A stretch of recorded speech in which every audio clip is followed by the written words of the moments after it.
ओम शांति। बहुत सुंदर विषय है क्रोध का लक्षण, कारण एवं निवारण। जो बाबा ने अब शिवरात्रि में कि जैसे अगर शिव जी को प्रसन्न करना है तो दुनिया में क्या करते हैं, अख के फूल चढ़ाते हैं। तो बाबा ने उस शिव भोलानाथ ने हमें प्रसन्न होने के लिए कौन सा फूल मांगा? अगर हमारे अंदर और विकार को तो हमने छोड़ दिया, लेकिन ये दूसरे नंबर का विकार है, वो है क्रोध। तो इस क्रोध के फूल को हमें क्या करना है? अभी शिव जी के ऊपर चढ़ाना है, क्योंकि प्रत्यक्षता का आधार है क्रोध मुक्त जीवन। तो इस क्रोध को के पर हम जीत कैसे प्राप्त करें, और ये बाबा ने क्यों कहा है? क्योंकि जो क्रोध करता है, क्रोध मतलब जरूरी नहीं कि केवल मुख से क्रोध करना, लेकिन संकल्प से, व्यवहार से, वाइब्रेशन से, उससे भी क्रोध होता है। अगर ऐसा हम क्रोध करेंगे तो ऐसी आत्मा योगी नहीं बन पाती, क्योंकि योगी बनने के लिए मन की एकाग्रता बड़ी जरूरी है, और क्रोध से मन की एकाग्रता खत्म हो जाती है। योग के लिए 4 गुणों की आवश्यकता होती है। एक है शांति, दूसरा है अंतर्मुक्ता, तीसरी है एकाग्रता, और चौथी है एकरस। अगर ये 4 गुण हमारे पास है, तभी हम इस दुनिया से पार, निराकारी दुनिया है, उस निराकारी दुनिया में मन और बुद्धि से जाकर के घंटों तक उस परमात्मा के गुणों का गुणगान गा कर सकते हैं, आत्मचिंतन कर सकते हैं, सोमानों का चिंतन कर सकते हैं, मनन चिंतन कर सकते हैं। अगर ये 4 गुणों में से एक गुण की भी कमी है तो ना हम आत्मचिंतन कर सकते हैं, ना परमात्मा चिंतन कर सकते हैं, ना परमात्मा का गुणगान गा सकते हैं। और ये गुण क्यों नष्ट हो जाते हैं? उसका कारण है क्रोध। शांति खत्म होने का कारण है क्रोध, एकाग्रता खत्म होने का कारण है क्रोध, अंतर्मुक्ता खत्म होने का कारण है क्रोध। हमारी अवस्था एकरस न रहने का कारण है क्रोध। इसीलिए हमें क्या करना है? अगर हमें योग का आनंद लेना है तो इसलिए इसके तरफ ध्यान देना बड़ा जरूरी है। और क्रोध करने से हमारे संबंध बिगड़ जाते हैं, वायुमंडल खराब हो जाता है,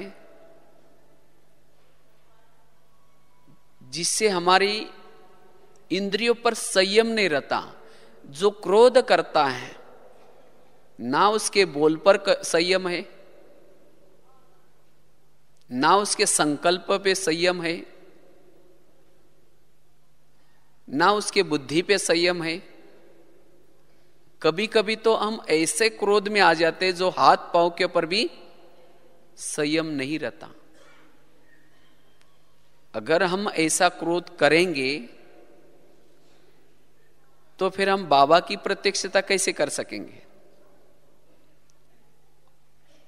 और जो क्रोध करता है उसके वाणी में बल नहीं होता, ना उसके संकल्प में बल होता है। क्रोध करने वाली आत्मा खोखला बन जाती है।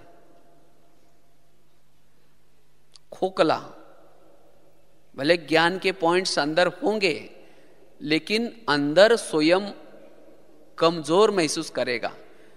ना उसके पास सहन शक्ति है, ना उसके पास समाने की शक्ति है, ना उसके पास धैर्यता है। सभी गुण शक्तियां नष्ट हो जाती हैं। और जो क्रोध करता है, क्रोध करने से विवेक नष्ट हो जाता है। विवेक जिसको कहते हैं निर्णय शक्ति, परखने की शक्ति। और ऐसी आत्मा जिसका विवेक ही नहीं है, तो उसी समय वो कुछ भी बोलता है, कुछ भी कहता है, कैसे भी संकल्प चलाता है, और जिसके परिणाम विपरीत हो जाते हैं। इसीलिए बाबा कहते बच्चे, इस दूसरे शत्रु के पर हमारा ध्यान हो। और जब हम क्रोध करते हैं, क्रोध करने से, या जिसके प्रति वो क्रोध है उसको वो सम्मान नहीं देगा। जैसे रावण था विद्वान, था समझदार, लेकिन क्रोध था। लेकिन वो अपने आप को ही क्या समझता है, मैं सर्वोच्च हूं। वो झुकेगा नहीं, वो जिद्द करेगा। इसीलिए बाबा कहते बच्चे, क्रोध से मुक्त बनो। और जो क्रोध करता है, क्रोध करने से जब योग में बैठेंगे तो वही बातें याद आएंगी। अभी गीत सुन रहे थे ना, योगी वही है जिसका कोई दुश्मन नहीं होता। अगर जिसके प्रति आपका क्रोध है, तो आंतरिक रूप से उसका योग उससे लगा हुआ है। योगी का ना मित्र होता है, ना शत्रु होता है। अगर जिसके प्रति आपका क्रोध है, तो आंतरिक रूप से वही याद आए। वो क्या कर रहा है, वो किससे बात कर रहा है, वो कहीं मेरी बातें तो नहीं सुना रहा है। मना उसको शंकाएं, कुशंकाएं, अनेक संकल्प विकल्प, और जिसके कारण जब योग में बैठेगा, भले योग की विधि पता है, योग की विधि पता होने के बावजूद भी शुरू तो करेगा, मैं आत्मा हूं, मैं शांत स्वरूप हूं। फिर कहेंगे उसने मुझे क्यों बोला। वो आखिर अपने को क्या समझता है। फिर कहेंगे छोड़ो, कोई बात नहीं, मैं आत्मा हूं, मैं शांत स्वरूप हूं। फिर कहेंगे मेरे को ही क्यों बोला हो। तो वही बातें उसको आत्मचिंतन, परमात्मा चिंतन करने नहीं दे रहे। तो योग में भी वो कनेक्शन बाबा से नहीं जोड़ पाएगा। इसीलिए बाबा कहते बच्चे क्या करो, क्रोध से मुक्त रहो, अन्यथा निरंतर जो बाबा के साथ कनेक्शन जुटना चाहिए वो नहीं जुटेगा। वो शांति का अनुभव नहीं होगा। जो सोमान आपने सवेरे लिया है, उस सोमानों का चिंतन नहीं कर पाएंगे। उसके बुद्धि में क्या क्यों की लाइन लगेगी। और जिसके प्रति क्रोध है, उसी का ही दूसरों को वर्णन करेगा। उसने मुझे आज ऐसा बोला, उसने मेरे को ये बोला। मना जो क्रोध करेगा वो परचिंतन भी जरूर करेगा। तो इसलिए इसे मुक्त बनना है। चलो 2 मिनट अपने उस सोमान में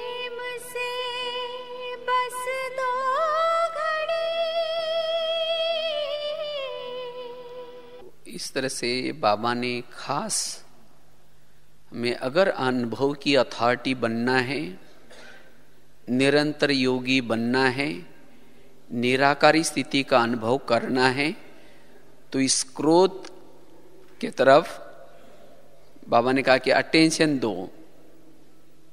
नहीं तो ये क्यों, क्या, ये वेस्ट थॉट्स, यही क्रोध का मूल बीज है। क्रोध करना शुरू में मीठा है, लेकिन इसका परिणाम कड़वा है। सहन करना, झुक जाना ऊपर से कड़वा है, लेकिन इसका परिणाम बड़ा मीठा है। तो इसीलिए मैं संकल्प में भी, बाबा कहते हैं मुझे स्वप्न में भी क्रोध नहीं करना है, और संकल्प में भी, संकल्प और स्वप्न में भी नहीं करना है। क्योंकि जो सारा दिन क्रोध करेगा उसके स्वप्न में भी क्रोध ही आएगा।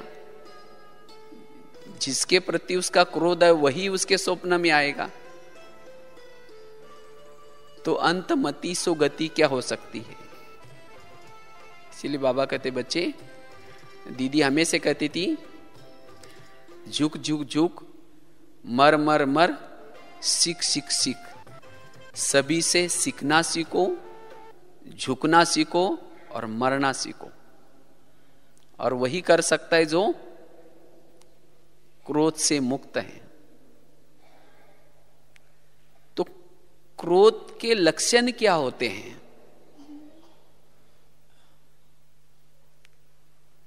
क्रोध कैसा पता चलेगा कि मेरे अंदर क्रोध है या नहीं है? क्रोध की क्या क्या लक्षण है? अगर आप किसी को गाली देते हैं, किसी को गाली देते हैं, तो यह भी क्रोध का लक्षण है। किसी को गाली देना एक क्रोध का लक्षण है। किसी को अपशब्द बोलना, जैसे कल भी बाबा ने की साकार मूल्य में था ना, किसी को पागल कहना, यह भी क्रोध है। क्योंकि योगी के अंदर के बोल ऐसे नहीं होते हैं। या किसी की शिकायत बड़ों को करना, अब उसकी शिकायत क्यों कर रहे हैं, इसका मतलब उसके अंदर, उसके बारे में आपको क्रोध है। इसीलिए वो क्रोध आप शिकायत के रूप में दूसरों को सुना करके बड़ों की भावना उस व्यक्ति के प्रति खराब कर रहे हैं। ये भी क्रोध है।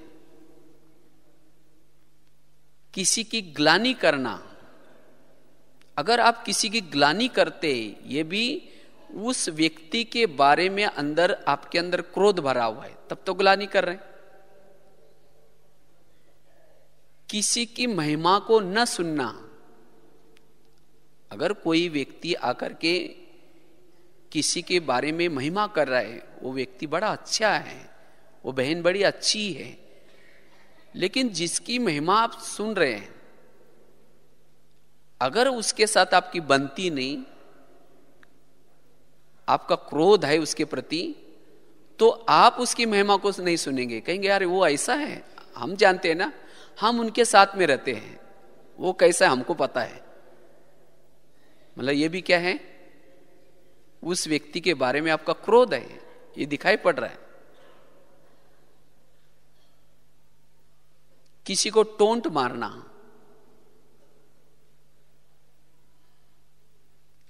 किसी का कुछ घाटा हो गया तो उसके ऊपर हंसना, दो चार जन मिल करके, देखा इसका अच्छा हो गया, इसको निकाल दिया या इसको कुछ बुरा हुआ, तो ये भी उसके प्रति आपका क्या है, क्रोध है। तब तक उसके ऊपर हंस रहे। किसी को समय पर सहयोग न देना, अगर आप किसी के सहयोगी नहीं बनते, इसका मतलब उस व्यक्ति के बारे में आपके अंदर क्या भरा हुआ है, क्रोध भरा हुआ है, इसीलिए तो सहयोग नहीं दे रहे। कोई चीज को आप जोर जोर से फेंकना, तोड़ देना, ये भी क्या है, क्रोध है। किसी को मारना ये भी क्रोध है। किसी से बात न करना, उसे मौन में रहेंगे, उसे बात नहीं करेंगे, इसका मतलब अंदर से क्रोध है। किसी से किनारा करना, अगर किसी व्यक्ति से आप किनारा करते हैं, इसका मतलब उस व्यक्ति के बारे में आपके अंदर क्या है? क्रोध है। अगर आपका कोई प्यारा सामने से आता है तो उसके नजदीक जाएंगे, गले मिलेंगे, लेकिन जिसके प्रति क्रोध है वो आते ही किनारा करके जाएंगे, उसे ओम शांति भी करेंगे, ऊपर चेहरा नहीं देखेंगे, ओम शांति करके जाएंगे। इसका मतलब अंदर उसके प्रति क्रोध भरा हुआ है। किसी के प्रति अशुभ भावना रखना,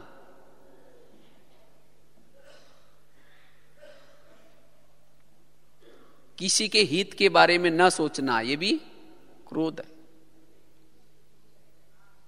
तो यह है क्रोध की लक्षण। किसी के साथ व्यवहार बिगाड़ देना, यह भी एक प्रकार का क्रोध है।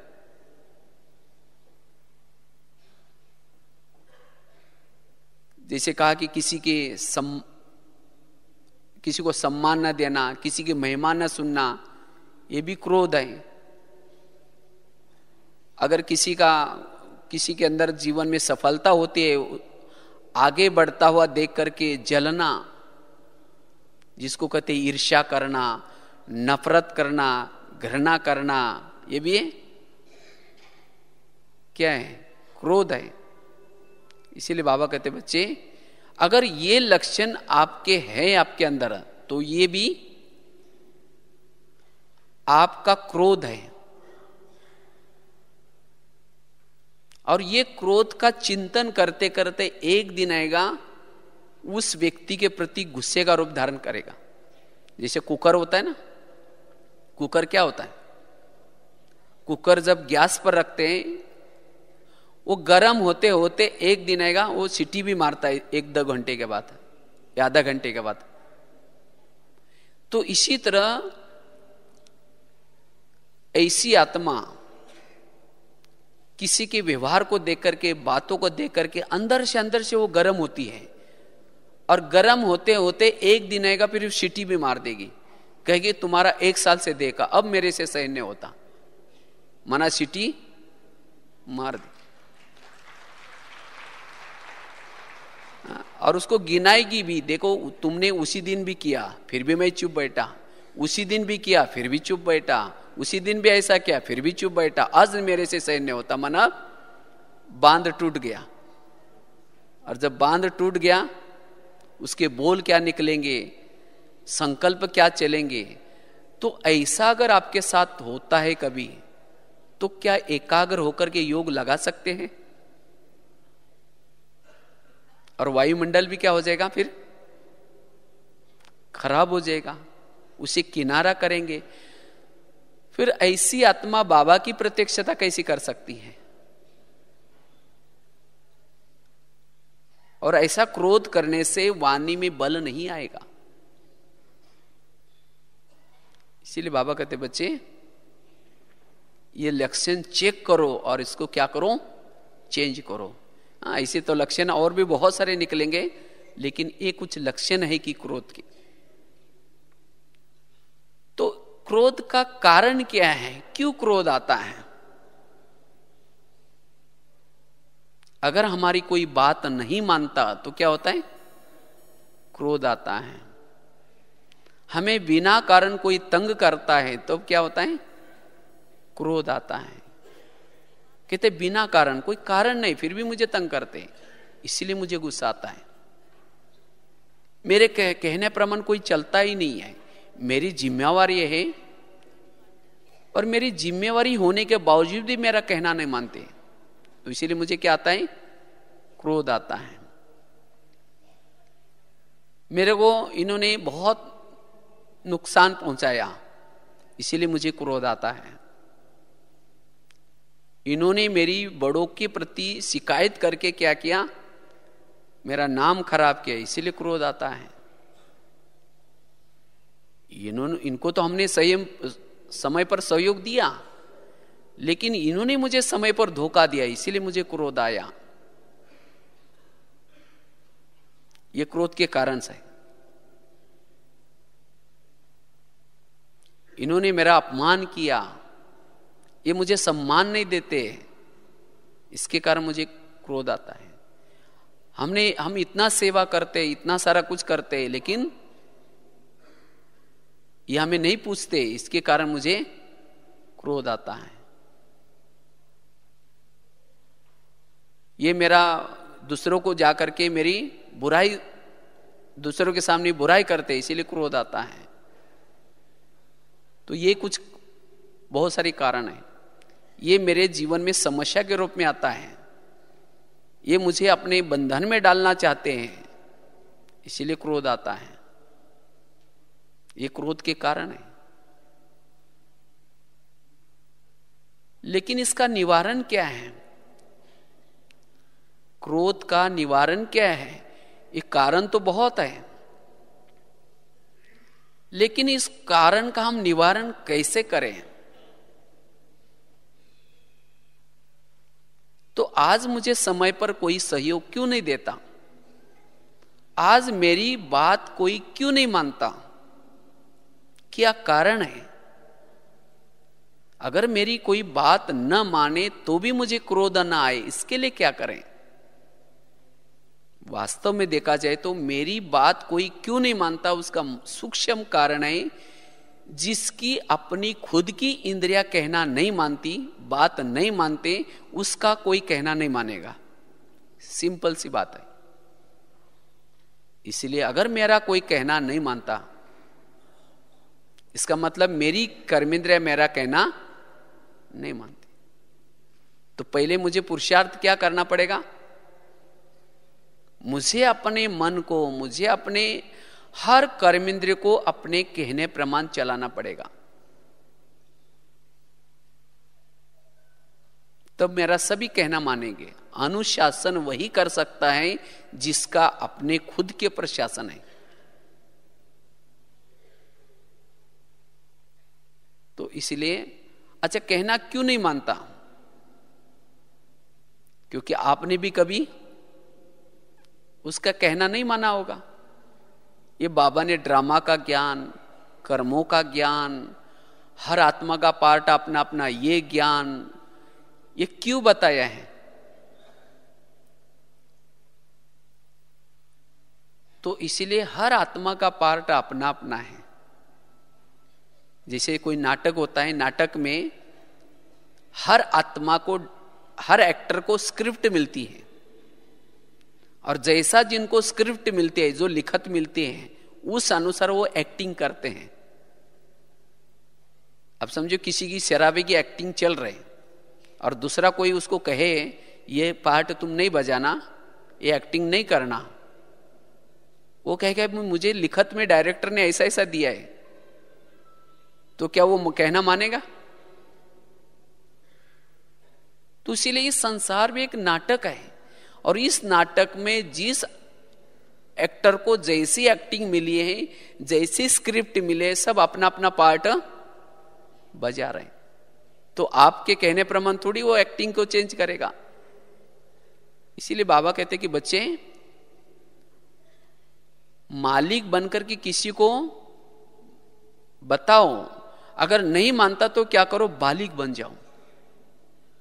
नहीं तो हम क्या करते हैं, मालिक बन जाते हैं लेकिन बालक नहीं बनते, और इसके कारण क्रोध आता है।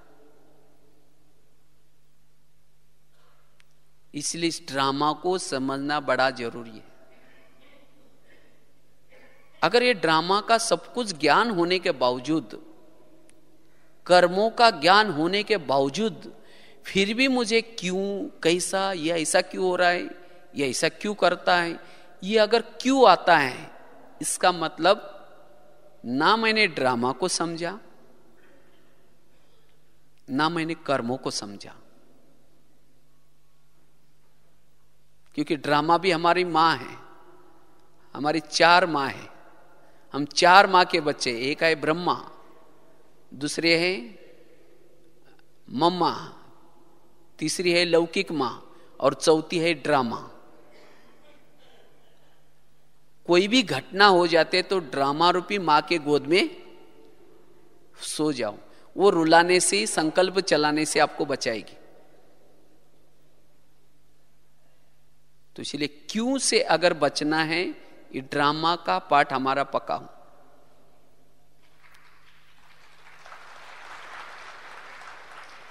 और तब जाकर के हमें कभी भी किसी के प्रति गुस्सा नहीं आएगा।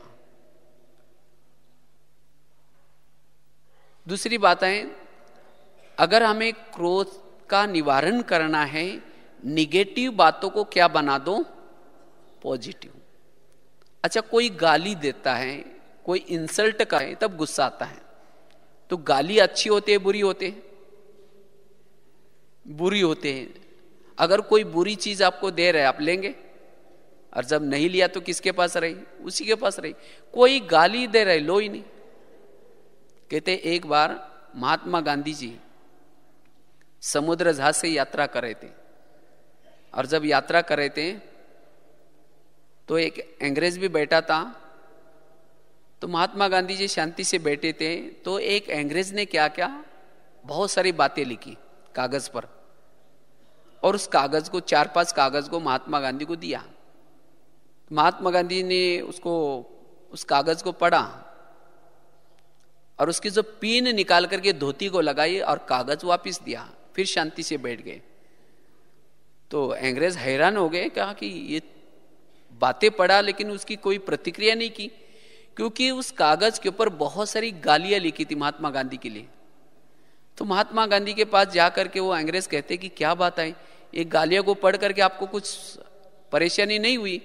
तो महात्मा गांधी कहते कि आपका बहुत बहुत धन्यवाद, ये पिन मेरे काम की थी इसलिए मैंने धोती को लगाकर रख दी, बाकी कागज मेरे कोई काम का नहीं इसलिए वापिस दे दिया।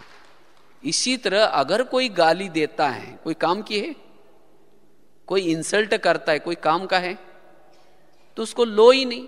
बेचारा गाली देने वाला खराटे मार करके सो गया, और जिसने ली उसको रात भर नींद नहीं आ रहा। और इसीलिए वो रात भर क्या कर रहा है, वो गर्म हो रहा है अंदर से। उसने मुझे क्यों बोला, मैं भी उसको 4 बोलूंगा, ये क्यों की लाइन लग गई। इसीलिए ऐसी चीजों को हमें लेना ही नहीं, तो फिर क्रोध नहीं आएगा। अच्छा, लेना ही तो क्या करो, उसको निगेटिव बातों को पॉजिटिव बना करके लो।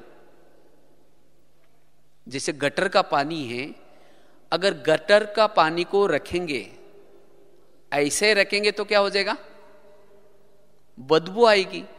अगर उसको फिल्टर करके रखो तो बदबू नहीं आएगी। इसी तरह कोई भी निगेटिव बातों को क्या बना दो, पॉजिटिव बना करके आपके पास रखो, तो आपको गुस्सा नहीं आएगा। नहीं तो ऐसे ही लेकर के, गाली को लेकर के बैठेंगे, कोई इंसल्ट वाले शब्द को लेकर के बैठेंगे, वही बातें याद आएगी, बदबू आएगी, उसकी बदबू आएगी, वो परेशान करेगी। लेकिन उसको पॉजिटिव बना करके फिर अपने बुद्धि में रखो, उसको बदबू आने के बजाय वो अच्छा लगेगी। अगर कोई गाली देता है, आप ये सोचो कि गाली नहीं दी, मेरे पर गुलाब का फूल डाल दिया। जो संगम युग में गाली देगा, वही व्यक्ति दोपहर में आपके मूर्ति के सामने रोज गुलाब का फूल डालने का काम करेगा। तो कोई भगत चाहिए कि नहीं चाहिए? तो जिस दिन किसी ने गाली दी, तो शाम को जब योग में बैठेंगे तो बाबा को, बाबा आज आपका बहुत धन्यवाद, आपने एक बहुत अच्छा भगत भेजा था, उसने बहुत अच्छा फूल डाल के दे गया, आपका बहुत बहुत धन्यवाद। तो वो गाली आपको आनंददायी लगेगी, आपको लगेगा नहीं कि क्यों बोला, किसी लिए बोला। फिर बाबा को कहना है कि कल भी किसी को भेज देना, कोई ना कोई फूल चढ़ा करके जाए। तो ऐसी बातें सुनने से आपको परेशानी नहीं होगी। और भी गुस्सा क्यों आता है? गुस्सा आने का कारण है, अगर आपकी 2-4 लोगों ने मिल करके बुराई की, आपके लिए कुछ ना कुछ कुछ गलत बनाने का प्लानिंग बनाया, पर चिंतन किया, और उसमें से कोई एकादा व्यक्ति होता है वो आपको आकर के सुनाता है, अरे वो लोगों ने तुम्हारे बारे में ऐसा ऐसा बोला, तुम्हारा परचिंतन कर रहे थे। जब ये बातें हम सुन लेते तो जिसने परचिंतन किया उसके लिए गुस्सा आता है, कहते ये मेरा परचिंतन करते हैं। लेकिन उस निगेटिव बातों को क्या बना दो, पॉजिटिव बना दो। ये सोचे कि इन्होंने मेरा परचिंतन नहीं किया, लेकिन क्या क्या, इन्होंने मेरा कीर्तन भजन गाया। जैसे भक्ति मार्ग में क्या करते हैं, हम कीर्तन भजन गाते हैं, तो कीर्तन भजन में क्या होता है, 2-4 जन इकट्ठे होते हैं, एक जन टाल बजाता है, एक जन ढपली बजाता है, एक जन गाता है, और कुछ सुनने वाले भी होते हैं, उसको कहा जाता है कीर्तन भजन। तो इसी तरह परचिंतन में भी क्या होता है, 2-4 जन इकट्ठे होंगे, एक कहेगा वो बहन है ही ऐसी, दूसरे कहेगा हाँ मेरे साथ भी ऐसा किया, तीसरे कहेगा हाँ वो ऐसी करती रहते हैं। माना एक जन टाल बजा रहा है, एक जन डपला बजा रहा है, 2-4 जन गा रहे। अगर यहां संगम युग में अगर आपका किसी ने 1 घंटा तक परचिंतन किया, तो वही परचिंतन करने वाले लोग जब द्वापर युग आएगा, जब आपकी मूर्ति बनेगी, तो मूर्ति बनने के बाद आपके मूर्ति के सामने जिस गांव में आपका मंदिर बनाया जाएगा, जिसका परचिंतन किया वो देवी बनेगी, उसका मंदिर बनेगा। तो जिन्होंने संगम युग में 1 घंटा तक उसका परचिंतन किया, उसी भजन मंडली को, उसी लोगों को उसी गांव में जन्म लेना पड़ेगा। और जिसने कहा कि वो बहन है ही ऐसी, वो कीर्तन गाने वाला काम करेगा, हे देवी तुम बहुत महान हो।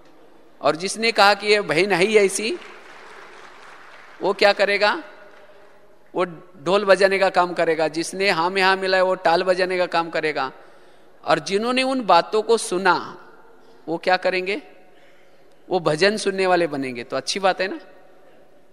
तो जिस दिन आपके साथ ऐसा किसी ने किया, तो बड़े शांति से में रह करके कहोगे बाबा आज आपने बहुत अच्छी भजन मंडली भेजी, इन्होंने मेरा बहुत अच्छा भजन किया, आपका बहुत बहुत धन्यवाद। तो क्रोध आएगा फिर, तो बहुत अच्छा लगेगा। इसीलिए बाबा कहते बच्चे इस नेगेटिव बातों को क्या बना दो, पॉजिटिव। तब फिर कभी भी ऐसी आत्मा के प्रति क्रोध नहीं आएगा। और इसीलिए बाबा ने कहा कि ओम शांति का मंत्र, इसको क्या करो, यंत्र बना दो। ओम शांति अर्थात उसके 2 अर्थ होते। ओम शांति अर्थात मैं आत्मा शांत स्वरूप हूं, मैं शांति धाम की निवासी हूं, मैं शांति सागर की संतान हूं। और ओम शांति अर्थात उसको भूल जाओ। कहते ना ये इसको ओम शांति करो, अब पूरा हो गया ओम शांति क्लास, ओम शांति मतलब बंद करो। माना उस बातों का चिंतन न करना, इसको कहते ओम शांति करना, बिंदी लगाना। तो हमें होली तक क्या करना है, ओम शांति का मंत्र यंत्र के रूप में प्रयोग करना है। अगर ऐसी कोई घटना आती भी है तो मन को क्या करो, काम दो। हे मन, तुम्हें होली तक मेरी ऑर्डर के बिना कुछ भी सोचना नहीं है, तुम्हें शांति में रहना है। अगर कोई मुझे अपमान करता है, कोई कुछ बोलता है तो मुझे बोलता है, मैं आत्मा राजा को बोलता है, तुम तो मेरा मंत्री हो, तुम्हें कोई सोचने की जरूरत नहीं। अगर हमारा मन ओम शांति की स्थिति में रहेगा, असोच स्थिति में रहेगा, तो हमारी निराकारी स्थिति सहज रहेगी। क्योंकि जिसके मन में निगेटिव संकल्प चलते हैं, जिसके मन में संकल्प की स्पीड बढ़ जाती है, उसके शरीर में विभिन्न प्रकार के केमिकल्स उतरते हैं और उसे अनेक प्रकार की बीमारियां होने की संभावना है। ये बहुत बड़ा घाटा है। इसलिए हमें क्या करना है, मन को सदा शांत रखना है। क्योंकि जब क्रोध करते तो हमारा दिमाग कैसा होता है, ठंडा होता है, गर्म होता है, गर्म। और जब दिमाग गर्म हो जाता है तो अनेक प्रकार की बीमारी भी होने की संभावना है। और जिसका दिमाग गर्म होता है वो योग का अनुभव करेगा?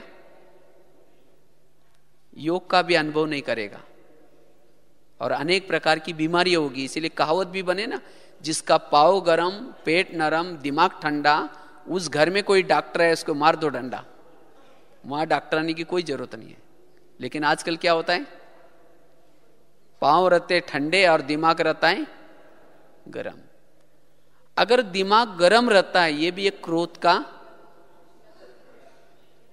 अंश है। इसीलिए कोई भी हालत में हमें दिमाग को गरम नहीं करना है, दिमाग को अपने सोमानों में स्थित करना है। इसलिए नेगेटिव बातों को क्या बनाना है, पॉजिटिव बनाना है। जितना पॉजिटिव में रहेंगे उतना क्रोध नहीं आएगा। तीसरी बात है, पहली बात बताई, कार्मिक अकाउंट को बुद्धि में रखना है। आज जो मेरे साथ कोई व्यवहार करता है, चाहे मेरा सम्मान नहीं करता, मेरी बुराई सुनाता है औरों को, या मुझे अपने अंडर में रखने की कोशिश करता है, तो हो सकता है मैंने भी कभी पिछले कोई ना कोई जन्मों में इसको अंडर में रखा होगा और इसलिए वो मेरा हिसाब किताब ले रहा है। इस संसार की हर घटना मेरे ही कर्मों की प्रतिक्रिया है। तो जो इस कार्मिक अकाउंट को बुद्धि में रखता है उसको क्रोध नहीं आएगा। और दूसरी बात बताई, निगेटिव बातों को क्या बना दो, पॉजिटिव। तीसरी बात है, आज जो हमें गुस्सा आता है या क्रोध आता है, उसका निवारण कैसे करें? और उसके लिए निरहंकारी स्थिति हो, क्योंकि अभिमान में रहने वालों को गुस्सा आता है। इसीलिए बाबा कहते बच्चे निरहंकारी, जितना निरहंकारी बनेंगे उतना गुस्सा नहीं आएगा। इसीलिए सदा हमें क्या करना है, निरहंकारी स्थिति में रहना है। क्योंकि मैंपन एक प्रकार का, मैंपन एक प्रकार की पूछ है, और जिसको इस मैंपन की पूछ होगी उसको लगेगा मुझे पूछा नहीं, मुझे इसने सम्मान नहीं दिया, मुझे ऐसा नहीं किया, फिर गुस्सा आएगा। इसीलिए निरहंकारी हमारी स्थिति हो। निरहंकारी वाला मान अपमान निंदा स्थिति में भी कैसा रहेगा, समान रहेगा। इसीलिए निरहंकारी स्थिति से ही हम क्रोध के ऊपर जीत प्राप्त कर सकते हैं। चौथी बात है, देहाभिमानी स्थिति। जितनी हमारी देहाभिमानी स्थिति होगी, आज कोई क्रोध की फीलिंग, अपमान की फीलिंग, ये किसको होती है, देहाभिमान वालों को होती है। तो ये भी मेरा एक देहाभिमान है। अगर मुझे क्रोध आता है इसका मतलब मेरे अंदर देहाभिमान छिपा हुआ है। इसलिए जितना देहाभिमानी स्थिति में रहेंगे उतना वो आत्मा अपने शांत स्वरूप में स्थित रह सकती है, उतना वो स्वधर्म में टिक सकती है। उतना कोई अपमान करे, कुछ भी करे, उसको उस बातों की फीलिंग नहीं होगी। क्योंकि आत्माभिमानी स्थिति माला मतलब मान अपमान से भी वो परे स्थिति में है, वो अतीन्द्रिय सुख में है। और जो अतीन्द्रिय सुख में है ये छोटी छोटी बातों में नहीं जाएगा। इसीलिए बाबा कहते बच्चे आत्माभिमानी स्थिति में स्थित रहो। आत्माभिमानी स्थिति मान अपमान निंदा स्तुति क्रोध ये सभी से बचने का एक कवच है। इसीलिए हमें अमृत वेला योग अच्छी तरह करके, क्लास के पहले अच्छी तरह योग करके, मुरली को अच्छी तरह सुन करके, ये आत्माभिमानी स्थिति का कवच पहन करके कर्म क्षेत्र पर उतरना है। और जिसके पास ये आत्माभिमानी स्थिति का कवच होगा उतना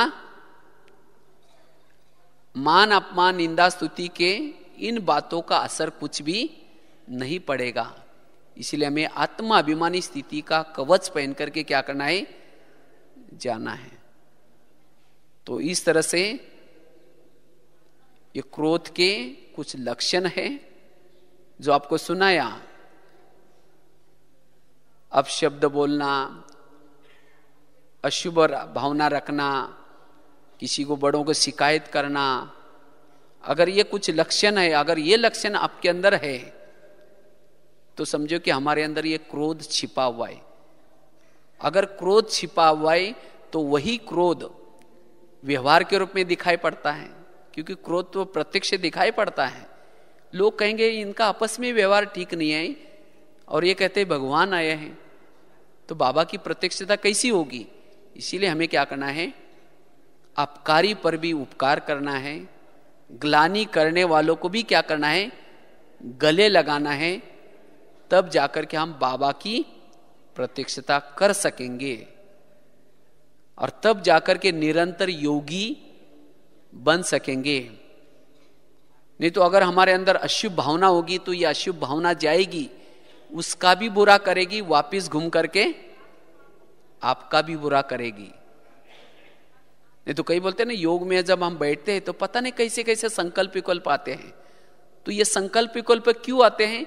आपने ही कभी किए थे। इसलिए क्रोध के वश होकर के किसी को अशुभ भावना किसी को नहीं देनी है। इसलिए जो भी बातें हैं उन बातों को हमें क्या करना, अपने जीवन में अंदर समा लेना है, और वो भी पॉजिटिव बना करके समा लेना है, और तब जाकर के हम क्रोध से मुक्त बनेंगे। तो होली तक हमें क्रोध से मुक्त बनना है, और जिस आत्मा के प्रति हमारी भावना है उसके प्रति, अच्छा ठीक है, हाँ, तो इसलिए हमें क्रोध से मुक्त बन करके एक शांत स्वरूप स्थिति में रहने का अभ्यास करना है, और तब जाकर के हम योग में भी घंटों तक बैठ करके आत्मचिंतन, परमात्मा चिंतन कर सकेंगे, योग का आनंद ले सकेंगे।